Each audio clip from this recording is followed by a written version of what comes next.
For this crime, the court sentenced you to be put to death in the manner prescribed by law.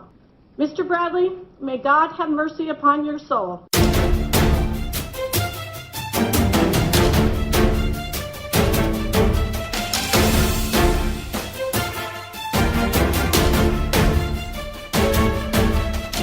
Police flocked to Villard Food and Liquor Sunday afternoon for a report of an attempted armed robbery and subsequent gun battle. We've just been given surveillance video that documents much of the fight. It seems to start out with the store clerks or managers fighting with the suspect after he's apparently tried to rob or steal something from the store. They eventually use the baseball bat to hit him several times, and he leaves. A few minutes later, the same man comes back, only this time he's not wearing a coat, but just his T-shirt. In his waistband, a .45 caliber handgun, which he pulls on the clerks or back behind the office counter. But they pull a gun of their own, pointing it back at him. Again, he walks off. But in this different angle, he can clearly be seen with a gun to his hide, and then he raises it back towards the office and fires. At the right edge, seen returning fire. All the while, a customer walks right through the fray, seemingly oblivious. Unbelievably, no one was hurt. Milwaukee police here, of course, have talked to the cashier involved in this gun battle, but the clerk isn't expected to face charges and wasn't arrested.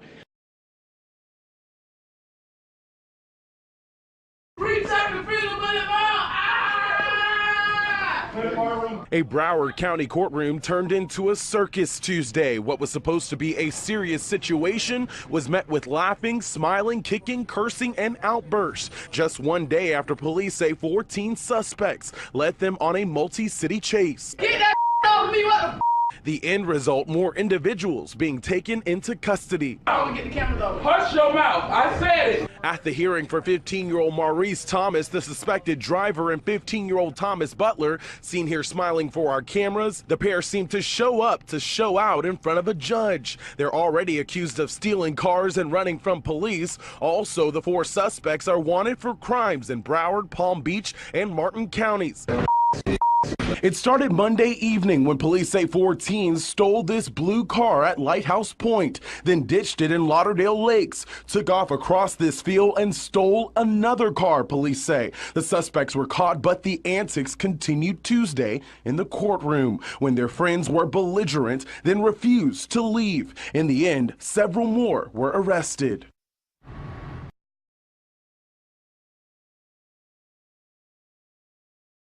Detectives were here for several hours. According to police, the 54-year-old woman left her house around 5:30 Thursday evening. Her alarm goes off, so she returns. When she does, she's met by an intruder identified by police as Trayvon Johnson. The two get into a scuffle and shots are fired. Police arrived moments later, but it was too late. The 17-year-old died at the hospital. Local 10 News was there when his family arrived on the scene. Neighbors tell me that this home has been burglarized in the past, which is why the homeowner set up these surveillance cameras. Detectives say the security system actually alerted the homeowner of the break-in last night. We did get a chance to speak with the sister and the cousin of the young man who was killed, and they say they don't understand why that homeowner had to take matters into her own hands instead of waiting for police. I don't care if she have her gun license, her rights, or any of that. That is way beyond the law, way beyond. Relatives of 17-year-old Trayvon Johnson are angry. The teenager was shot and killed last night by a homeowner who police say was protecting her property. He was not supposed to die like this. He had a future ahead of him. Trayvon had goals. He was a very funny guy. He was very big on education. He loved going to school. He loved learning. Last night, Miami-Dade police say the D.A. Dorsey Technical College student burglarized a home south of 79th Street near I-95, just blocks away from where he lives. Detectives say the 54-year-old homeowner was alerted of the break-in by her security system. With officers already on their way, she rushed home to check things out, and police say she was armed. She observed a subject exiting the home through the rear. According to detectives, there was a confrontation and one shot was fired. Johnson was pronounced dead at the hospital. So the lady said she called the police. The police told her don't go in the house. So she's still going in the house and searching for something. Then she said the lady came out, wanted to shoot, shot one time and shot him in the chest. And who is Trayvon to you? My brother. He called me. He said, go mommy, talk to me. Go mommy, got money? I said, not right now, son. I ain't got no job right now. I said, when I get a job, I guarantee I'll give you something. The last time I talked to him, Hey, what's wrong with her? She did not have to shoot him. There's no reason that she should have waited until after he walked out the yard to try to shoot him. If she called the police already, then why would she shoot him? Relatives say they don't believe Johnson stole anything from the home, but detectives would not confirm that. You have to understand, you have to look at it from every child's point of view that was raised in the hood. How he gonna get his money to have clothes to go to school?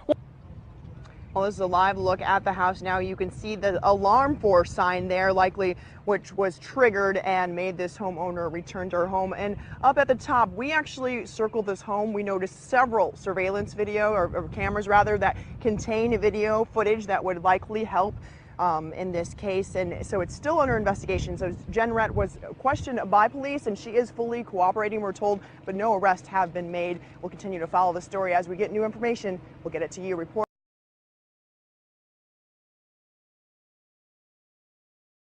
Well, a would-be robber got more than he bargained for after an attempted stick-up in New Haven. Police say it happened at Babe's Market on Ferry Street. The store's owner is talking exclusively to News 8 today. News 8's Aaron Logan. Every time the owner of Babe Market walks through these doors, he has a routine. He wastes no time. He immediately walks behind the counter and tucks away his gun, but he never thought he'd have to use it until, take a look at this. Last night, 2 masked men threatened his life. He looks calm now, but 22-year-old Karar Jawad is still thinking about what could have happened inside his Ferry Street convenience store. I'm glad that he's going to survive, and that's what. You know, I didn't want to shoot him, but I had to because my life was threatened. He says so was his customers. And they've had a gun to a customer. So when they had the gun to a customer, he goes, "Give me your money right now." I was like, I have my gun over here. So when I pulled out my gun slowly.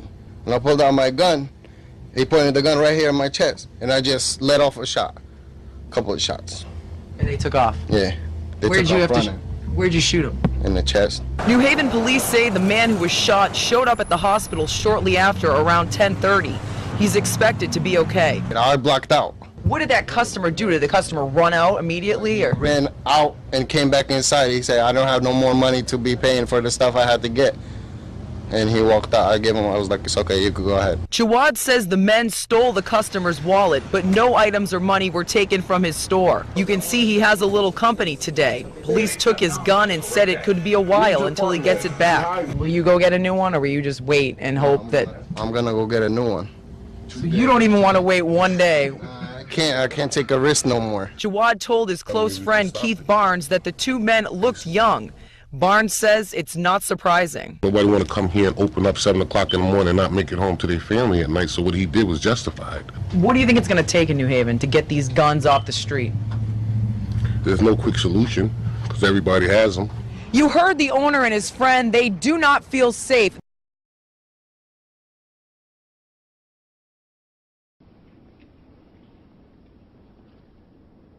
Brandon Lee Bradley, you have been given the opportunity to be heard and show cause why judgment should not be imposed and offer matters of mitigation. This court has considered the aggravating and mitigating circumstances presented and has prepared a comprehensive sentencing order which is on file with the clerk. No legal cause has been shown to preclude the imposition of the judgment and sentence. This case involves a completely senseless murder of a law enforcement officer who was simply fulfilling her duties as a public servant by initiating a traffic stop to investigate the Econo Lodge robbery as reported by its motel owner. Deputy Pill acted professionally with the defendant during the traffic stop and provided him countless opportunities to exit the vehicle over the course of 3 minutes. Never did Deputy Pill take her firearm out of its holster, draw her firearm, or threaten the defendant. The bottom line is that the defendant murdered Deputy Pill in a selfish, foolish, and futile attempt to avoid returning to prison for violating his probation. The defendant planned well in advance of the shooting of Deputy Pill that he would do what it took to avoid incarceration, even if this entailed using a gun to shoot an officer. Despite ample time for reflection, to abandon his plan to avoid arrest, and even being urged by his then girlfriend and trusted friend, Andrew and Michelle Kirshner, not to shoot Deputy Pill, the defendant did so regardless. the defendant chose not to just shoot Deputy Pill one time, but fired off 7 more shots. The defendant's brazen, premeditated, callous, and cowardly action of shooting Deputy Pill multiple times on a public street in a neighborhood of congested single-family homes mandates nothing less than a death sentence. Therefore, Brandon Lee Bradley, as to count 1, you are judged guilty of the crime of first-degree murder for the unlawful killing of Deputy Barbara Pill. For this crime, the court sentences you to be put to death in the manner prescribed by law. As to count 2, you are judged guilty of the crime of robbery. For this crime, the court sentences you to serve a term of imprisonment in the Department of Corrections for the state of Florida for a term of 15 years. As to count 3, you are judged guilty of the crime of fleeing or attempting to elude a law enforcement officer, siren and lights activated with high speed or reckless driving. For this crime, the court sentences you to a term of imprisonment in the Department of Corrections for the state of Florida for a term of 15 years. As to count 4, you are judged guilty of the crime of resisting officer with violence. For this crime, the court sentences you to serve a term of imprisonment of 5 years in the Department of Corrections for the state of Florida. These sentences are to run consecutive with each other. The defendant is entitled for credit for time served of 844 days as calculated by the clerk. You are advised that this judgment and sentence shall automatically be appealed to the Supreme Court of the state of Florida. Defense counsel is directed to perfect the appeal. The public defender is hereby appointed to represent you on appeal. Should you not have private counsel or are unable to afford private counsel, you are hereby remanded and without bail to the custody of the sheriffs of the Brevard County to be delivered for commitment to the Department of Corrections, where you will be confined until final execution of this judgment and sentence prescribed by law. Mr. Bradley, may God have mercy upon your soul. This court